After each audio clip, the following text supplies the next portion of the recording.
తండ్రి డైరెక్షన్, కూతురు యాక్షన్. ప్రస్తుతం ఎమ్మెల్సీ కవిత వ్యవహార శైలి చూస్తుంటే ఖచ్చితంగా ఆమె వెనుక ఒక గాడ్ ఫాదర్. ఆయన ఎవరో కాదు, ఖచ్చితంగా మాజీ ముఖ్యమంత్రి, 10 ఏళ్ల ముఖ్యమంత్రిగా కొనసాగినటువంటి వ్యక్తి. తన తండ్రి అయినటువంటి కేసీఆర్ డైరెక్షన్లోనే కవిత ఈ యాక్షన్ డ్రామా అంతా మొదలుపెట్టినట్లుగా పలువురు అనుమానాలు అయితే వ్యక్తం చేస్తున్నారు. ఖచ్చితంగా ఆయన యొక్క సపోర్ట్ లేనిదే ఆమె ఇంతలాగా అంటే కవిత అప్డేట్స్ పేరు మీద ఒక్కొక్కరి మీద విరుచుకుపడడం చూస్తుంటే కనుక ఖచ్చితంగా హరీష్ రావు ఇజ్జత్ తీసేలాగా, మరోవైపు పార్టీలో ఎవరైతే ఉన్నారో, పార్టీలో కేసీఆర్ పరువుని బజార్కి ఇచ్చేలాగా ఎవరైతే ఉన్నారో ఖచ్చితంగా వారందరినీ కూతుర్ని ఎదరబెట్టి ఖచ్చితంగా ఆయన ఒక స్క్రీన్ ప్లే నడిపిస్తున్నట్లుగా తెలుస్తోందని అంటున్నారు పలువురు రాజకీయ విశ్లేషకులు సైతం. ఇప్పుడు ప్రస్తుతానికి అవే అర్థం పడుతున్నాయి. ఎందుకనంటే కనుక కవిత ఇంతటి ఆరోపణలు చేసి వచ్చినా కూడా ఎక్కడ ఒకవైపు తండ్రిగా కేసీఆర్ కానీ, మరోవైపు అన్న కేటీఆర్ కానీ ఎక్కడ కూడా కవిత ఆరోపణల్ని అవాస్తవాలు అని చెప్పినటువంటి సందర్భం ఈ క్షణం వరకు కూడా ఎక్కడ కూడా లేనటువంటి సందర్భం. మరొకవైపు ఎక్కడో మహిళా నేతలు కవిత యొక్క ఏదైతే ఫోటోలు కానీ లేకపోతే దిష్టిబొమ్మలు దగ్ధం చేశారు తప్ప మిగతా ఎక్కడ కూడా అంటే మేజర్ పార్టీలో ఉన్నటువంటి ద్వితీయ శ్రేణి క్యాడర్ అయితే ఎవరైతే ఉంటారో ఆ కవిత మీద విమర్శలు చేసినటువంటి పాపాన పోలేదు. ఎక్కడ కూడా ఒక ప్రెస్ మీట్ పెట్టి ఒక ఎదురు దాడికి దిగినటువంటి సందర్భం కూడా లేనటువంటి సందర్భం కూడా మనకి గుర్తు చేసుకోవచ్చనంటున్నారు చాలామంది. సో దీనికి సంబంధించి అయితే అంటే తండ్రి డైరెక్షన్లోనే కవిత ఈ యాక్షన్ ఎపిసోడ్స్ అన్నీ కొనసాగుతున్నాయి అనేటువంటిది ఒక బలంగా అయితే తెర మీదకి వస్తోంది. సో దీన్ని బట్టి ఒకసారి చూద్దాం. భారతీయ రాష్ట్ర సమితి రాజకీయ పరిణామాల్లో ఇప్పుడు అందరికీ ఒకటే సందేహం వినిపిస్తోంది. ఇప్పుడు జరుగుతున్నదంతా కేసీఆర్ స్క్రిప్ట్ కావచ్చు అనేదే ఆ సందేహం. కవితతో కావాలని కేసీఆర్ నాటకం ఆడిస్తున్నారని, దానికి చాలా కారణాలు ఉన్నాయని అంటున్నారు. హరీష్ రావు ఇమేజ్ను దెబ్బతీసి పార్టీ నుంచి బయటకు పంపడం దగ్గర నుంచి బీజేపీలో పార్టీ విలీనం వరకు చాలా వ్యూహాలు కేసీఆర్కు ఉన్నాయని, అందుకే కవితను బయటకు పంపేసి కొత్త రాజకీయం చేస్తున్నారని చాలామంది అనుమానాలు అయితే వ్యక్తం చేస్తున్నారు. ఇక హరీష్ రావు పార్టీలో ఒక కీలక నేతగా ఉన్నారు. ఎంతగా అంటే పార్టీ పెట్టినప్పటి నుంచి ఆయనే లీడర్లు కేడర్ను సమన్వయం చేసుకుంటూ వచ్చారు. ప్రతి జిల్లాలో నేతలంతా ఆయనకు పరిచయం. రేపు కనుక తేడా వస్తే కనుక పార్టీ క్యాడర్ సగం హరీష్ వెంటే వెళ్తుందన్నది జగమెరిగిన సత్యం. ఇక హరీష్ను కేవలం మెదక్ జిల్లాకు పరిమితం చేసి చాలా కాలమైనా కూడా, కేటీఆర్ బాధ్యతలు తీసుకుని చాలా కాలమైనా కూడా పరిస్థితిలో మార్పు లేదు. కేటీఆర్ అనుకున్నంతగా పార్టీపై పట్టు సాధించలేదు సరికదా, అహంకార ధోరణితో సొంత పార్టీలోనే కొంతమందికి వ్యతిరేకమైపోయారు ఆయన. వారు సమయం వచ్చినప్పుడు బయటపడతారన్న అభిప్రాయం చాలా కాలం నుంచి ఉంది. అందుకే ఇప్పుడు హరీష్ ఇమేజ్ను ప్రజల్లో వీలైనంతగా పలుచన చేయాలన్న లక్ష్యంతోనే ఎవరు చెబితే ఎక్కువగా ప్రజల్లోకి వెళ్తుందో వారితో చెప్పించేందుకు కవితను రంగంలోకి దించినట్లుగా పలువురు సైతం అనుమానాలు వ్యక్తం చేస్తున్నారు. కవిత ఆరోపణల ద్వారా ఇప్పుడు హరీష్ రావుపై సోషల్ మీడియాలో చర్చలు విపరీతంగా జరిగిపోతున్నాయి. 30 ఏళ్ల కిందట ఆయన ట్రంకు పెట్టే రబ్బర్ చెప్పులతో కేసీఆర్ వద్దకు వచ్చారని, ఇప్పుడు ఆయన ఆర్థిక స్థాయి ఎంత, ఎలా సంపాదించాలన్నటువంటి ప్రశ్నలు ఎక్కువగా వస్తున్నాయి. ఇవి రాను రాను పెరగబోతున్నట్లుగా కూడా తెలుస్తోంది. కవిత టార్గెట్ హరీష్ గారిని ఫిక్స్ అయ్యారని కూడా సందేహం లేకపోలేదు. ఒకవేళ అదే సమయంలో కవితతో కేసీఆర్ రాజకీయం చేయిస్తున్నారు అన్నదానికి మరో ప్రధాన కారణం బీజేపీలో విలీనం. పార్టీని కాపాడుకోవడం కష్టమని కేసీఆర్ నిర్ణయానికి వచ్చేశారట. బీజేపీ తమ పార్టీని బలవంతంగానూ ఇష్టపూర్వకంగానూ విలీనం చేయించుకుంటుంది. ఆ తర్వాత ఆ పార్టీ రాజకీయ భవిష్యత్ ఇస్తే సరే, లేకపోతే లేదు. కేసీఆర్ రిటైర్మెంట్ తీసుకోవాలి, కేటీఆర్ మాత్రమే యాక్టివ్గా ఉండమని బీజేపీ చెప్పే అవకాశం ఉంది. బీజేపీ రాజకీయాలను చూస్తే తర్వాత కేటీఆర్ను ద్వితీయ శ్రేణి నాయకుడిగా మార్చేస్తారు.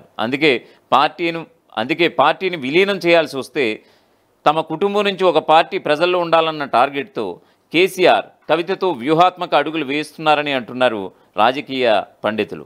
బీజేపీలో విలీనం వ్యతిరేకంగా కవిత మొదట రెబల్గా మారినటువంటి సంగతిని ఇక్కడ గుర్తు చేసుకోవచ్చని అంటున్నారు పొలిటికల్ పండిట్స్. రాజకీయాల్లో ఒక్కోసారి ప్రత్యర్థులపై వ్యూహాలు రచించాలి, అదే సమయంలో సొంత పార్టీ పైన తప్పదు. కేసీఆర్కి ఇప్పుడు అలాంటి పరిస్థితులు ఉన్నాయి. అందుకే కవిత ఎపిసోడ్ మొత్తం కేసీఆర్ స్క్రిప్టేనని ఎక్కువ మంది రాజకీయ నేతలు నమ్ముతున్నారు. కేసీఆర్ తన పిల్లల కంటే ఎప్పుడు ఎవరికి ప్రాధాన్యత ఇవ్వరని, వారు చెప్పింది ఖచ్చితంగా వింటారని చాలామందికి తెలుసట. కవిత అంటే కేసీఆర్కి ఇంకాస్త ఎక్కువ అభిమానం. ఇంకా చెప్పాలంటే ఆడపిల్లపై ఏ తండ్రికైనా ఎక్కువ అభిమానం ఉంటుంది కదా అని అంటున్నారు చాలామంది. అందుకే ఈ ఎపిసోడ్ కల్వకుంట్ల కుటుంబంలో చీలిక కాదని, కేసీఆర్ స్క్రిప్టేనని ప్రచారం ఎక్కువగా జరుగుతోంది. కేసీఆర్ పార్టీ పెట్టినప్పుడు కూడా అప్పట్లో కేసీఆర్తో చంద్రబాబు నడిపిస్తున్నారని చర్చించుకున్నారు. కానీ రాను రాను ఆ ప్రచారం తేలిపోయింది. ఇది కూడా అలా అవుతుందా, లేకపోతే టార్గెట్ను రీచ్ చేస్తారన్నది జరగబోయే రాజకీయ పరిణామాలను బట్టి క్లారిటీ వస్తుందన్నమాట. ఇక ఎమ్మెల్సీ కవిత గురించి ఇక చర్చించాల్సింది, మాట్లాడాల్సింది ఏమీ లేదని ఆమె సోదరుడు బీఆర్ఎస్ వర్కింగ్ ప్రెసిడెంట్ కేటీఆర్ తేల్చి చెప్పారు. కాళేశ్వరం నీటితోనే మూసి ప్రక్షాళన చేస్తున్నారని చెప్పేందుకు ప్రెస్ మీట్ పెట్టిన ఆయనకు కవిత అంశంపై మీడియా నుంచి ప్రశ్నలు ఎదురయ్యాయి. వాటికి సమాధానం ఇచ్చేందుకు కేటీఆర్ ఆసక్తి చూపించలేదు. కవిత వ్యాఖ్యలపై పార్టీలో చర్చ జరిగిందని, అధ్యక్షుడు కేసీఆర్ ఒక నిర్ణయం తీసుకున్నారని, దాని ప్రకారం చర్యలు తీసుకున్నామని కరాఖండిగా చెప్పేశారు. అంతకుమించి మాట్లాడడానికి ఏమీ లేదన్నారు మాజీ మంత్రి కేటీఆర్. ఇక కవిత చేసినటువంటి ఆరోపణలపై స్పందించేందుకు కేటీఆర్ ఆసక్తి చూపించలేదు. కవితకు ఇక బీఆర్ఎస్ పార్టీకి సంబంధం లేదని కేటీఆర్ నేరుగా చెప్పినట్లయింది. కవితపై పొలిటికల్ స్టాండ్ కూడా కేటీఆర్ మాటల్లో అర్థమైపోతోంది.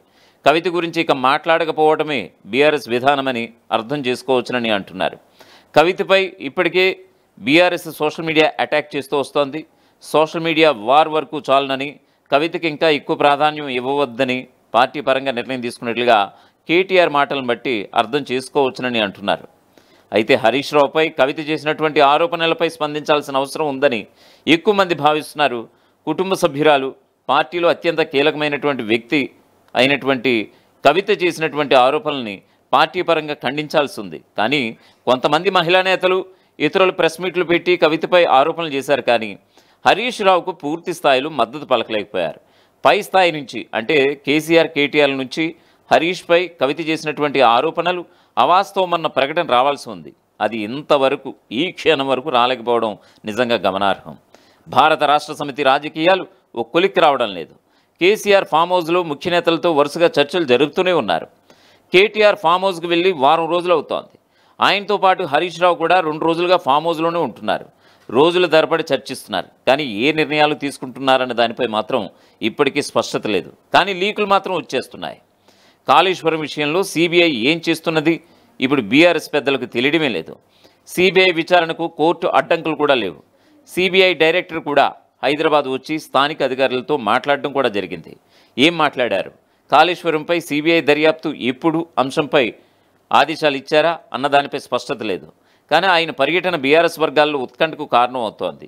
ఇప్పుడు కేసు నమోదు చేస్తుందో, ఇప్పుడు విరుచుకుపడుతుందో అర్థం కాని పరిస్థితి నెలకొంది. ఇక కేటీఆర్ 7-8 రోజులుగా ఫామ్ హౌస్లోనే ఉన్నారు. మరీ స్తబ్దుగా లేమని చెప్పుకునేందుకు చిన్న చిన్న కార్యక్రమాలు అక్కడే ఏర్పాటు చేసుకుంటున్నారు. కొంతమంది చోటామోటా నాయకుల్ని పార్టీలో చేర్చుకునేందుకు ఫామ్ హౌస్కి పిలిపించుకుని ఆ కార్యక్రమంలో మాట్లాడుతున్నారు. సోషల్ మీడియాలో స్పందిస్తున్నారు. హరీష్ రావు లండన్ నుంచి వచ్చిన రోజు నుంచి ఫామ్ హౌస్లోనే చర్చల్లోనే నిమగ్నమైపోయి ఉన్నారు. అంతగా తెమల్చలేనంత చర్చలు ఏం జరుగుతున్నాయన్నది ఆహ్వానం లేని ముఖ్య నేతలకు అర్థం కావడం లేదు. కేటీఆర్ను జిల్లాల పర్యటన చేయమని కేసీఆర్ సూచించినట్లుగా బీఆర్ఎస్ వర్గాలు ఆదివారం అయితే లీకులు అయితే ఇచ్చాయి. గద్వాల్లో బహిరంగ సభకు ప్లాన్ చేశారు. ముందుగా పార్టీ మారిన ఎమ్మెల్యేల నియోజకవర్గాల్లో సభలు పెట్టేందుకు సిద్ధమవుతున్నారు. అంటే కేసీఆర్ ఇక బయటకు రానట్లే. కేసీఆర్ ఎప్పుడు నేరుగా రాజకీయాలు చేస్తారనేది క్యాడర్కు స్పష్టత లేదు ఇప్పటికీ కూడా.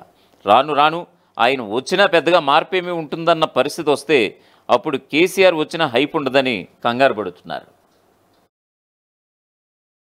అసలైన తొలి వెలుగు. ఫాలో వాట్సాప్ @తొలి వెలుగు official.